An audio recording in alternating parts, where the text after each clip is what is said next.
Thessalonica was the capital city of the Roman province of Macedonia. Paul established a church there after he left Philippi. Soon, however, there was opposition from Jews who were jealous of Paul's success in preaching the Christian message among the non-Jews who had become interested in Judaism. Paul was forced to leave Thessalonica and go on to Berea. Later on, after he reached Corinth, Paul received a personal report from his companion and fellow worker Timothy about the situation in the church at Thessalonica. Paul's first letter to the Thessalonians was then written to encourage and reassure the Christians there. He gives thanks for the news about their faith and love.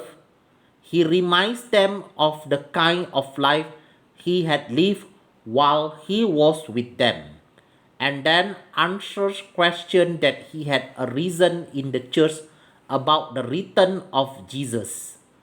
Could a believer who died before Jesus' return still share in the eternal life that his return will bring? And when will Jesus come again?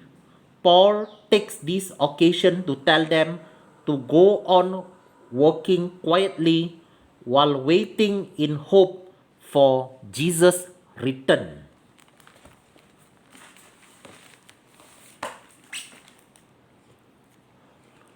रोमी साम्राज्य में उनके प्रांत थे, उनमें से माकिदुनिया एक था और थिस्सलुनीके नगर उसकी राजधानी था।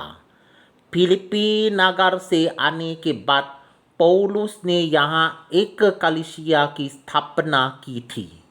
यहाँ भी शीघ्र ही उन यहूदियों द्वारा विरोध प्रारंभ हो गया जो गैर यहूदियों में पौलुस के यीशु संदेश के प्रचार की सफलता से जलते थे, क्योंकि ये गैर यहूदी धर्म में रुचि रखते थे। अतः पौलुस को थिस्सलुनीके छोड़ना पड़ा और वो बिरिया चला गया। बाद में जब वो कुरिन्थुस पहुंचा, तब पौलुस को उसके सहकर्मी और साथी तीमोथियुस के द्वारा व्यक्तिगत रूप से थिस्सलुनीके की कलीसिया का स्थिति के विषय में समाचार प्राप्त हुआ। ये समाचार पाने के बाद थिस्सलुनीकियों के नाम पौलुस प्रेरित की पहली पत्री वहाँ के मसीहियों को उत्साहित करने और पुनः आश्वस्त करने के लिए लिखी गई।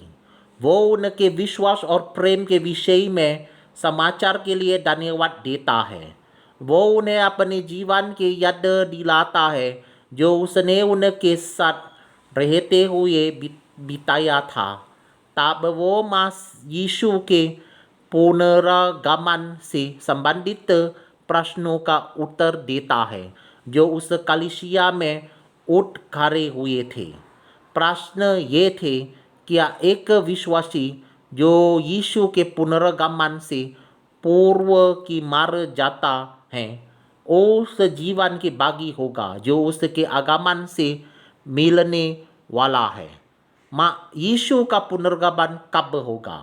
पौलुस इस अवसर पर उन्हें ये बताता है कि उस स्थिति में जबकि तुम यीशु के पुनर्गमन की आशा से प्रतीक्षा कर रहे हो, चुपचाप अपने कार्य में लगे रहो। ऑलराइट।